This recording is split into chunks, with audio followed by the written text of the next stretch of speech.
Bismillahirrahmanirrahim. Assalamualaikum warahmatullahi wabarakatuh. Selamat pagi anak-anak. Salam sehat, salam kuat, salam semangat. Semangat apa? Semangat mencari ilmu untuk tahu hal-hal baru. Sebelum kita memulai pelajaran, sebaiknya kita berdoa dahulu. Berdoa dimulai. Berdoa selesai. Alhamdulillah anak-anak. Sekarang kita akan belajar tematik tema 1, selamatkan makhluk hidup. Subtema 1, tumbuhan sahabatku. Muatan pelajaran PPKN dan SBDP. Pertama-tama kita akan membahas muatan pelajaran PPKN tentang penerapan sila pertama dan kedua Pancasila.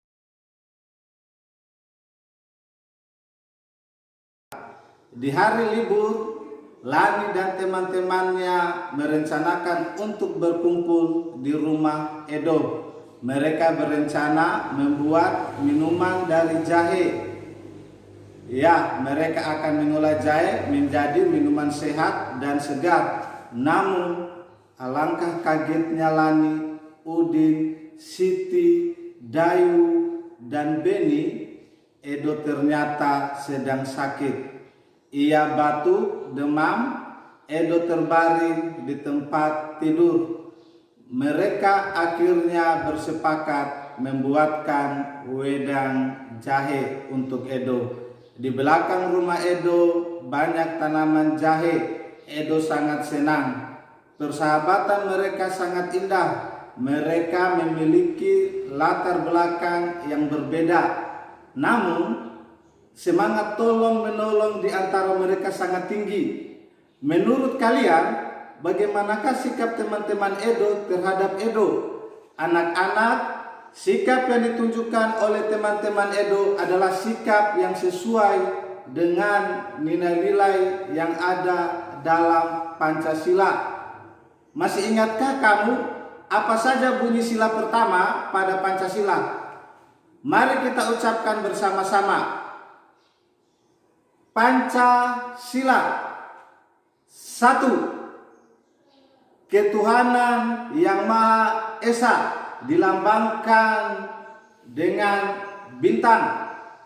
2. Kemanusiaan yang adil dan beradab dilambangkan rantai emas. 3. Persatuan Indonesia dilambangkan dengan pohon beringin. 4. Kerakyatan yang dipimpin oleh hikmat kebijaksanaan dalam permusyawaratan perwakilan dilambangkan kepala banteng.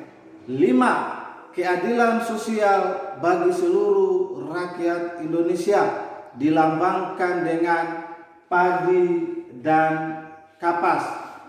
Nah, anak-anak, itulah kelima bunyi Pancasila dalam lambang dari setiap sila yang ada pada Pancasila.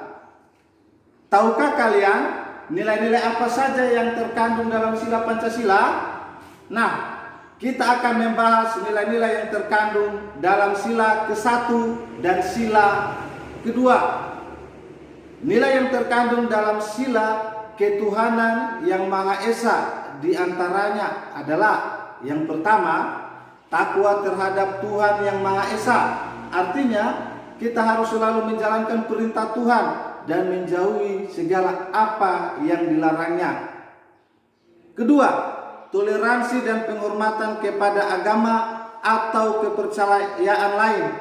Berarti, dalam kehidupan sehari-hari kita harus bisa menghormati orang yang berbeda agama dengan kita. Dan yang ketiga, nilai kerukunan antar umat beragama. Berarti kita harus selalu menjaga kerukunan dan perdamaian di antara umat-umat yang berbeda agama.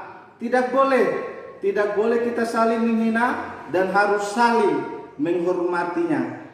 Sedangkan nilai-nilai yang terkandung dalam sila kemanusiaan yang adil dan beradab di antaranya adalah yang pertama, persamaan derajat. Artinya kita sesama manusia itu adalah sama, tidak ada yang lebih tinggi dan tidak ada yang lebih rendah. Yang kedua, menghargai hak asasi manusia. Kita harus bisa menghargai dan menghormati hak-hak orang-orang yang ada di sekitaran kita. Dan yang ketiga, solidaritas antar sesama manusia. Berarti kita harus saling membantu tanpa membeda-bedakan. Dan yang keempat, perdamaian. Maknanya kita dimanapun berada harus selalu menjaga perdamaian, baik di lingkungan rumah, di lingkungan sekolah, ataupun di lingkungan masyarakat. Itu tadi nilai-nilai yang terkandung dalam sila pertama dan sila kedua. Nah, anak-anak, sekarang kalian amati gambar berikut, kemudian kalian tentukan gambar tersebut termasuk dalam sila pertama atau sila kedua Pancasila. Gambar yang pertama dan gambar yang kedua, gambar yang ketiga, gambar yang keempat, gambar yang kelima, gambar yang keenam. Nah, gambar-gambar tersebut itu menunjukkan sikap yang sesuai dengan nilai-nilai Pancasila pada sila pertama dan sila kedua. Di antara sikap yang sesuai sila pertama adalah saling menghargai antara umat beragama dan juga melaksanakan ibadah sesuai ajaran agamanya masing-masing.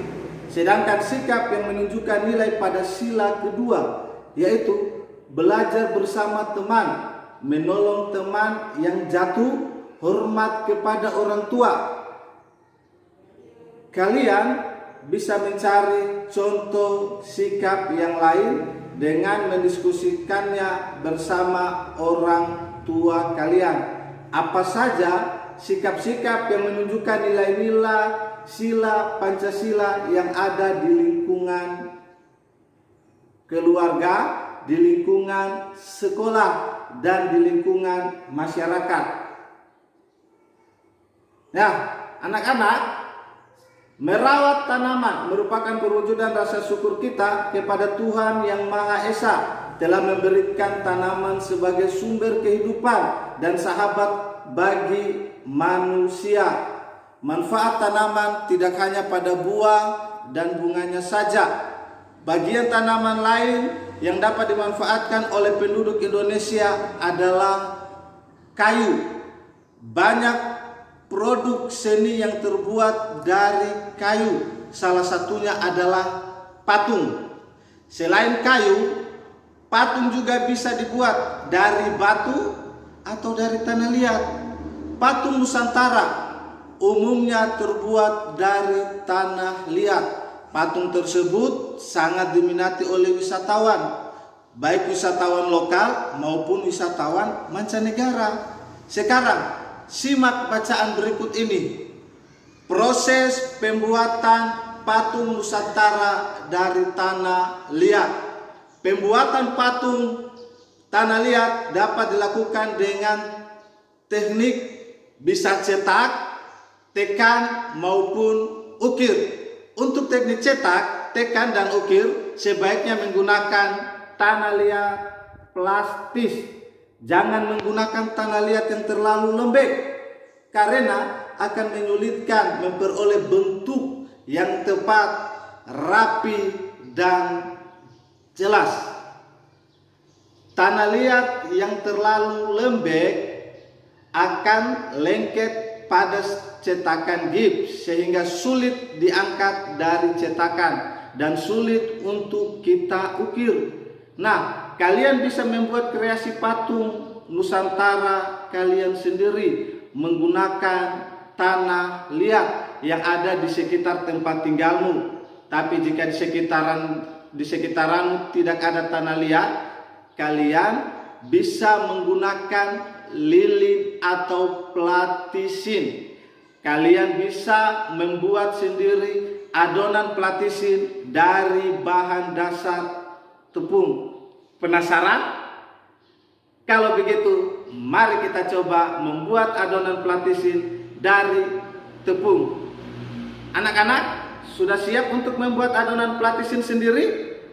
Siapkan alat tulis dan bahan-bahan yang kalian butuhkan. Bahan-bahan membuat adonan platisin. Yang pertama, kita siapkan 2 cangkir terigu, setengah cangkir garam, 2 sendok makan minyak sayur, 1,5 cangkir air hangat, dan berwarna makanan secukupnya. Cara membuatnya sangatlah mudah. Yang pertama, campurkan terigu, garam, minyak sayur dalam sebuah wadah. Apabila sudah tercampur, masukkan air hangat secara bertahap hingga adonan menjadi liat dan tidak terlalu lembek. Gulung-gulung dan remas-remas adonan hingga mencampur dengan sempurna. Kemudian bagi adonan menjadi beberapa bagian. Buat sebuah lubang di tengahnya dan teteskan pewarna makanan. Kemudian gulung-gulung adonan hingga warna tercampur merata. Maka jadilah adonan platisin buatan sendiri. Dengan menggunakan adonan ini, kalian pasti bisa membuat beraneka ragam patung sesuai dengan kreativitas dan imajinasi kalian sendiri. Selamat mencoba ya anak-anak. Demikian pembelajaran hari ini. Jangan lupa kalian kerjakan tugasnya ya. Assalamualaikum warahmatullahi wabarakatuh. Salam sehat, salam semangat untuk kita semua.